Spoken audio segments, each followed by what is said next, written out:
out. My earliest memories are a confusion of hilly fields and dark, damp stables and rats that scampered along the beams above my head. But I remember well enough the day of the horse sale. The terror of it stayed with me all my life. I was not yet 6 months old, a gangling, leggy colt, who had never been further than a few feet from Mrs. Mother. We were parted that day in the terrible hubbub of the auction ring. I was never to see her again.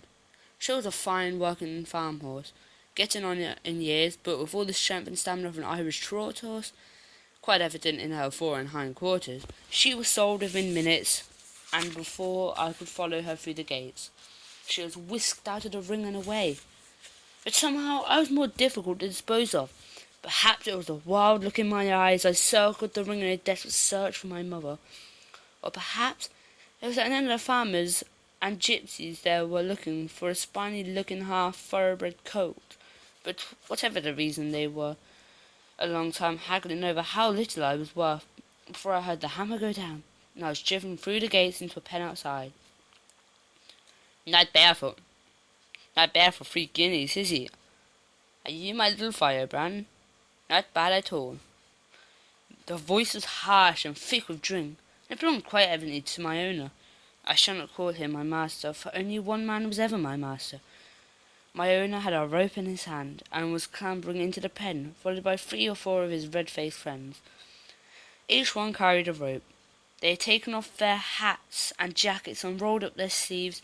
They were all laughing as they came towards me. I had as yet been touched by no man, and backed away from them till I felt the bars of the pen behind me, and could go no further. They seemed to lunge at me, all at once, but they were slow, and I managed to slip past them into the middle of the pen, where I turned to face them again. They had stopped laughing now.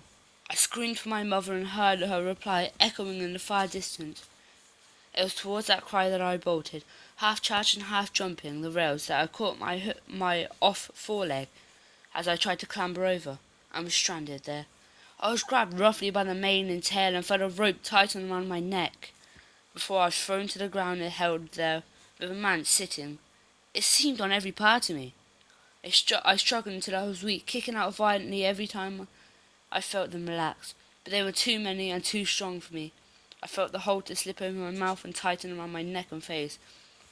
"So you're quite a fighter, are you?" said my owner, tightening the rope and smiling through gritted teeth. "I like a fighter, but I'll break you one way or the other. Quite the little fighting cock you are.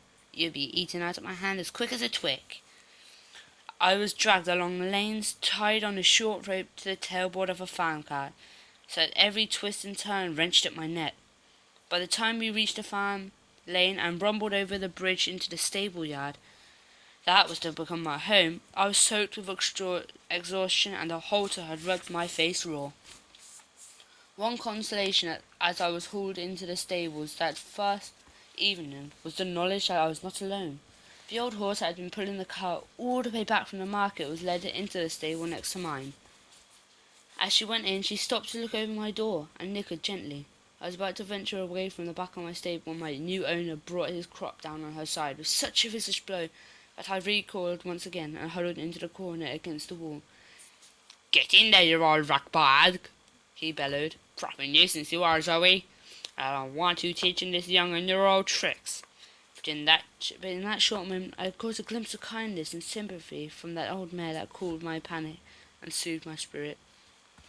I was left there with no water and no food while he stumbled off across the cobbles and up into the farmhouse beyond.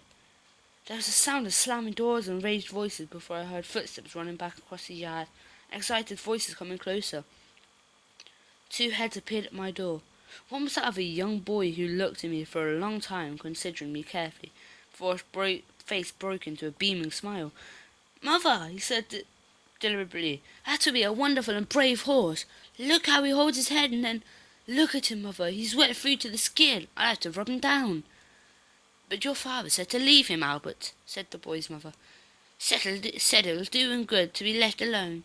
He told you not to touch him." "Mother," said Albert, slipping the bolts on the stable door. "My father's drunk. He doesn't know what he's saying or what he's doing. He's always drunk on market days. You told me often enough not to pay him any account when he's like that. You feed up old Zoe, Mother. while I see to him, "Oh, isn't he grand, mother? He's red, almost red bay, you would call him, wouldn't you? And that cross down his nose is perfect. Have you ever seen a horse with a white cross like that? Have you ever seen such a thing? I shall ride this horse when he's ready. I shall ride him everywhere, and there won't be a horse to touch him. Not in the whole parish, not in the whole country." "You're barely past 13, Albert," said his mother from the next stable. "He's too young, and you're too young, and anyway, father says you're not to touch him, so don't come crying to me if he catches you in there." "But why the devil did he buy him, mother?" Albert asked. "If it was a calf he wanted, wasn't it? That's why he went into the market for it, a calf to suckle old Celandine." "I know, dear, your father's not himself when he's like that," his mother said softly. "He says that Farmer Easton was bidding for the horse, and you know what he thinks of that man after that Barney over the fencing. I should imagine he brought it just to deny him. Well, that's what it looks like to me." "Well, I'm glad he did, mother," said Albert, walking slowly toward me, pulling off his jacket. "Drunk or not, it's the best thing he ever did." "Don't speak like that about your father, Albert. He's been through a lot." "It's not right," said his mother, but her words lacked conviction. Albert was about the same height as me, and talked so gently as he approached that I was immediately calmed and but a little intrigued, and so stood where I was against the wall. I jumped at first when he touched me, but could see at once that he meant no harm. He smoothed my back first, then my neck, talking all the while about what a fine time we would have together, how I would grow up to be the smartest horse in the whole wide world, and how we would go out hunting together. After a bit he began to rub me gently with his coat. He rubbed me until I was dry, and then dabbed salted water on my face where the skin had been rubbed raw. He brought in some sweet hay and a bucket of cool deep water. I do not believe he stopped talking all the time. As he turned to go out of the stable, I called out to him to thank him, and he seemed to understand, for he smiled broadly and stroked my nose. "We'll get along, you and I," he said kindly. "I shall call you Joey, only because it rhymes with Zoe, and then maybe because it suits you. I'll be out again in the morning, and don't worry. I'll look after you, I promise that. Sweet dreams, Joey." "You should never talk to horses, Albert," said his mother from outside. "They never understand you. They're stupid creatures. Obstinate and stupid. That's what your father says, and he knows horses all his life." "Father just doesn't understand them," said Albert. "I think he's frightened of them." I went over to the door and watched Albert and his mother walking away, and up into the darkness I knew then that I had found a friend for life, that there was an instinctive and immediate bond of trust and affection between us. Next to me, old Zoe leant over her door to try to touch me, but our noses would not quite meet.